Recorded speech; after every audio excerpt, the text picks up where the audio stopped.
Hello and welcome back to Neo Kirby Fire Alarmist 100. Today is a video where we're testing various alarms, and on the power supply you'll see the next alarm up.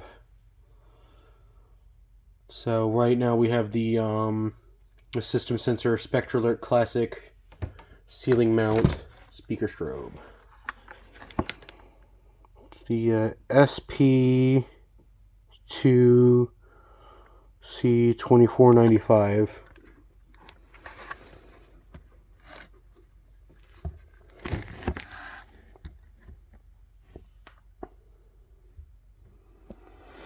So let's turn on the power supply. This is the 95 candela strobe. I believe I got this in a lot with the 177 candela remote strobe.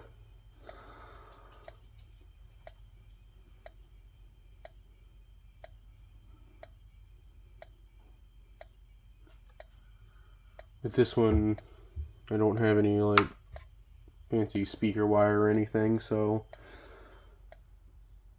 this one will just be the strobe tests for models like this, as also seen with the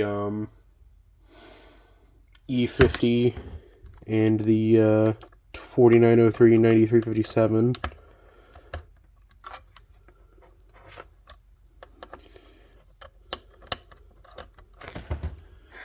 Alright, as the speaker rolls around, let us get the next alarms out. And we're back with this remote horn MT, which I believe was converted from a horn strobe because it's got the strobe terminals on the back. But I believe the strobe burnt out, so I just put it in a broken EH-DL2 housing. So I don't know how loud this is going to be, as I'm not familiar with the dip switches on the MT. I'm also don't know what tone it's going to be on. So let's go.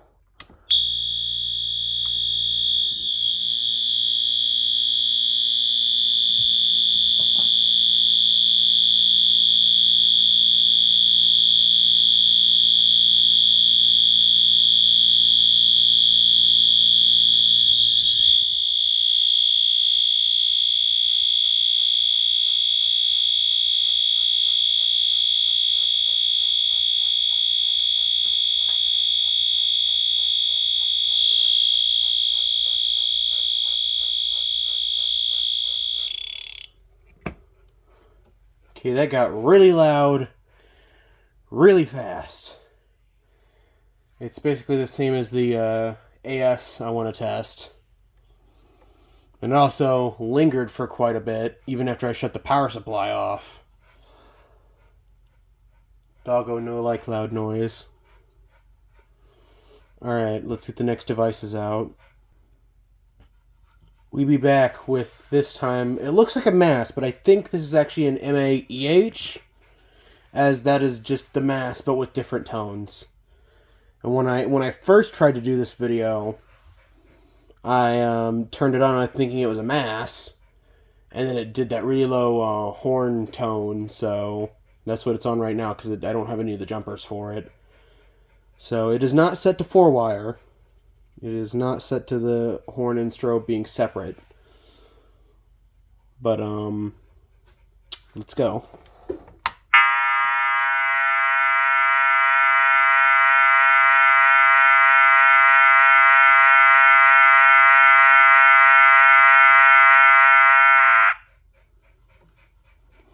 That one lingered for a lot less time than the MT did.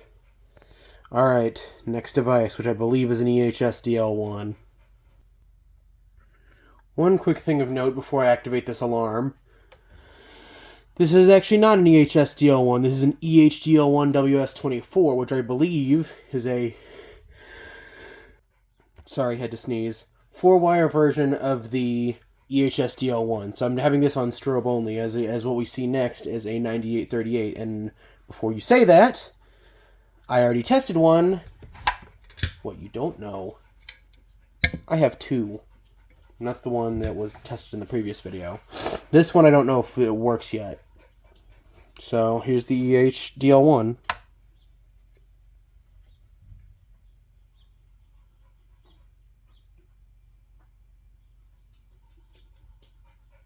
I decided to use it on strobe only mode, as I figured I'd give you all a bit of a break from the buzzers, break from the loud horns, as the next two we're going to test are very loud. So that is the strobe on the EH-DL1.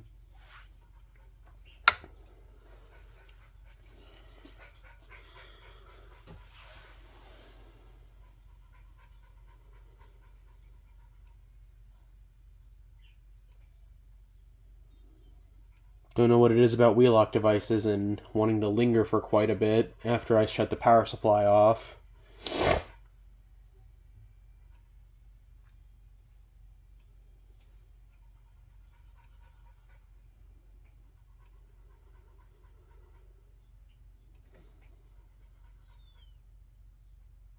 And I assume that little whew means it's done. So I'm going to grab the next two devices. And we're at the penultimate device that we're testing today, which is my other 9838. Let's see if this one works.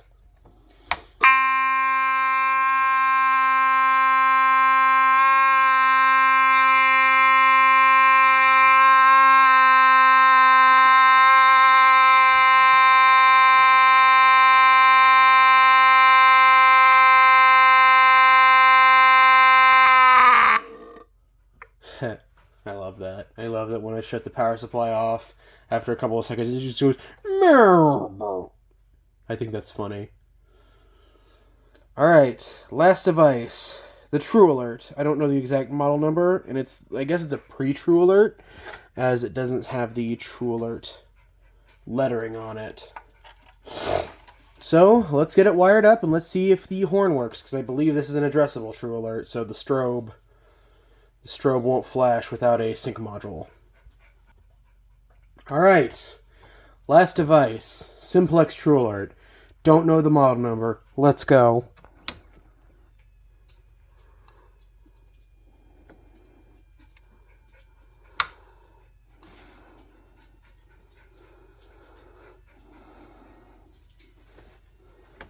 Huh. I guess it's the horn that's the addressable part. Well, it works. I just don't know if the horn works because it's the addressable TrueAlert. That's kind of frustrating. Alright, have a fantastic day or night. Neo Kirby Fire Alarms 100 signing out. Off, out, off, out, off.